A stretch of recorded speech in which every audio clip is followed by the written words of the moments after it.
oɗo jiyowo ko modi makko ƴetti inde bobo makko mo heɓi on innitiri nene sina makko. Haray ko on histoire mi woni arde mi sifa non ɗo. Assalamu alaikum, haray lan salmina on. Miɗo lando si tawi tan ala e moɗon, min kam miɗo e jam tun.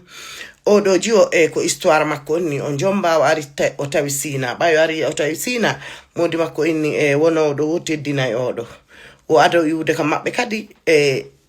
ɓaynen makko wura kanko ɓe joƴƴinomo ɓeyni sa yehi teddinamo tawɗa ton o inni en laala. O ari ka dewgal makko, ɓay ari ko dewgal makko o wonal seeɗa o ƴetti reedu ko o ƴettundi reedu a nanu reedujo a bungayna ko ɗum ɗon faala mam hiɗa ando si weti bimbi ko moɗɓe ko sina makko andi ko nu defete ko defa o ko yo ñaamu so yiɗa koyo ɗaɓɓubi reedu o yara kafe on muñi o fanki. Yaari non ha ɗum e sonjaji mum continuer non kanko e ndu reedu makko ha o heɓi ɓiɗɗo makko ara non. Ɓay heɓi ɓiɗɗo makko ara non modi makko ƴetti inde den innitiri baabe mum. Bobon denna o wondi ɗon e bobon.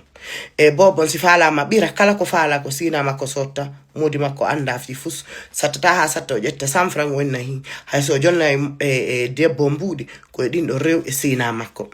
Wo ɗum ɗon fo muñi o fanki wo ɓa ko iwata ka maɓɓe ɓe innunoɗa yaade. Nano yawgol tun arta min okkima aduna e lakara wo muñi o fanki ɗon. Wo tallal lakke muɗum sonja heɓi sonja e ba jomba ka on gorko. Yaari non ha o ƴetti reedu ɗimmuru. Ɓa o ƴetti reedu ɗimmuru mo juuli o toriki Allah woni Allah cippimo jammo ƴerokkora mo bobo debbo intira nene makko mayɓe ɓen. O torori non ha Allah jaabinani mo duwa makko o cippi e jammo ƴero heɓi bobo debbo. Ɓay heɓi bobo debbo modi makko ari inni mo tigi on mi faala ya okkande inde ɗo mi okkande esiraɓe am o yani esiraɓe mon homɓe woni ko nene sinama mi faala en innitiro bobo ɓen waɗani mi jikke woni andite yumma wura min kadi ko ɓen ɗo mi faala innitirde woɓe ni o okkan inde nden ɓen waɗani mi jikke sa yiɗen ɗo e jammo ƴerpiji fo no sottude no defede ko barki Allah e ɓen woni ɗum ɗon nde mi wawata. O modi makko ni simi hewti e yewta wo immi o yi wo wulli o jooɗi woni kono min mi watta miɗo tesudunole ƴettugol nde ɗo inde okkanene en kono min mi watta. O noddi jajirawo makko goto no jomba e kartigo o expliquani on jajirawo makko ni ta jaɓan ɗum modi ma de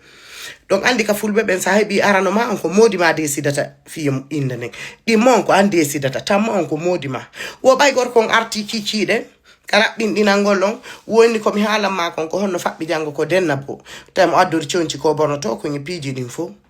oni tigi on min kan nde ɗo inde ko nenam hiɗani nde oni ko ɓeɗo ɗiɗo tu wonɗa heɓude ka galle ɗo na ka galle ɗo wonɗa hiɗande ko jeɗo heɓata ɗo awa inde nden komi faalan ko on mi okkata oni woyi yewtidanen hunde ɓe ko ma yewtidanen wo inni mi lanni wolde ko esiraɓe rewɓen ko ɓen mi woni okkude nde inde. O noditi toujours jaje makko parce que koye on o mari mo confie oni oni ɓe ari ɗo ɓe addori conci ɓe insistide wo inde nden ko nene sina am ɓe woni innitirde jaje makko ni dandi ko no watta oni accu ɗum accu ɓe innitira wo wulli o jaje makko ni selu si Allah no muyamma ɓiɗɗo debbo heɓo e innitira nene ko woni probléme ala denna bo on waɗa ɓe innitiri nene sina makko on bobo wo ɓe innitiri nene sina makko ka batem ɗon andi futuɓe wernati futuɓe wernayi to kawtal wondu ɓen e futuɓe ni ɓe gandal noon ko homboy me kamen ɗo innitira ko homboy ɓaaɓe ɗon andi woɓɓe accata haala walo ko homboy innitira woɓe ni ko nene sina makko innitira woɓe ni awa cangol ngol ili ƴawri innitira nene sina mum kañum kan no mari nene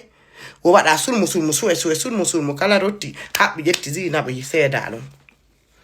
wo watti non o wowti joni parce que bon ɓen ni yo muño jama on feƴƴi ɓe wondi ɗon mais ça ne va pas du tout. Nyande ko jiwo gono ka quartier maɓɓe ɗon ari inni mo ko hondu waɗi mi nanino sonke ka mon ɗo oni oni mimi heɓi kun tew e goto hari bobon fayda heɓi wona 6 mois 7 mois hari ne bitino arande winane oni mimi heɓi kun tew goto oni ko nu waɗi oni sina an si men haɓi ɗo jotto ɓari ndolan ko nu innitiri nene goɗɗo accinene mum ko nu innitiri goɗɗo accinene mum ɗaɓɓere toɓɓe tun sina ɗum an e goɗɗon siɗa e leña ko nu innitiranta nene mum acca nene ma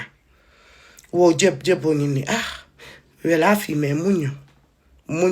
ɓayna ande a sanza inde bobo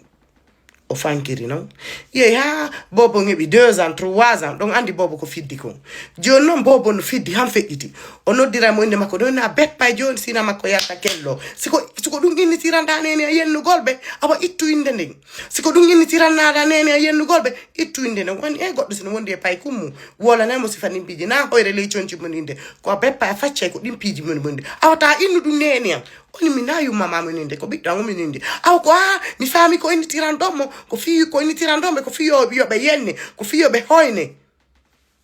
o acci ha modi makko arti kikiide wo naati ka chambre woni modi makko mi ani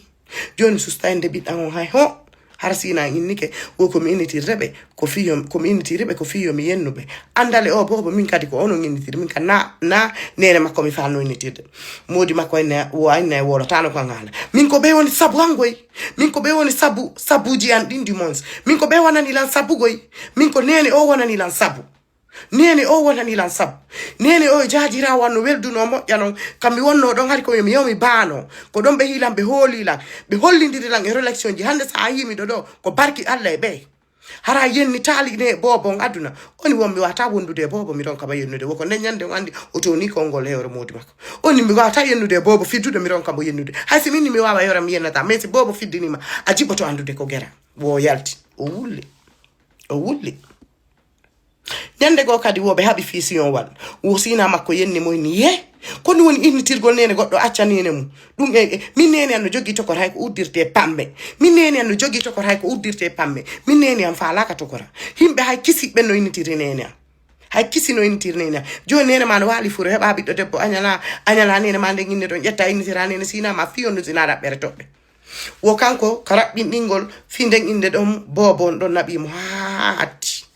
demo susta wolande bobon hay fus à la présence de quelqu'un si goddo no don si sina makko no don c'est que ko problème wolani anude woy mo sonji non ko fota kadi ka dewgal makko don mo sonji ko fota parce que piji din jene sappo so nawni so yahay labtani mbuddin ko sina makko rewrata bibbe makko ben si nawni wona kumpay kun enta kun tokara baba modi makko to si yahay labtani ko makko rewrata bobon si ñamay papu mako woni wo ko nandite pampes koye sina makko rewata kanko fu so anda fimu continue nata jogoɗo wasi ko on jombi mo joɗɗini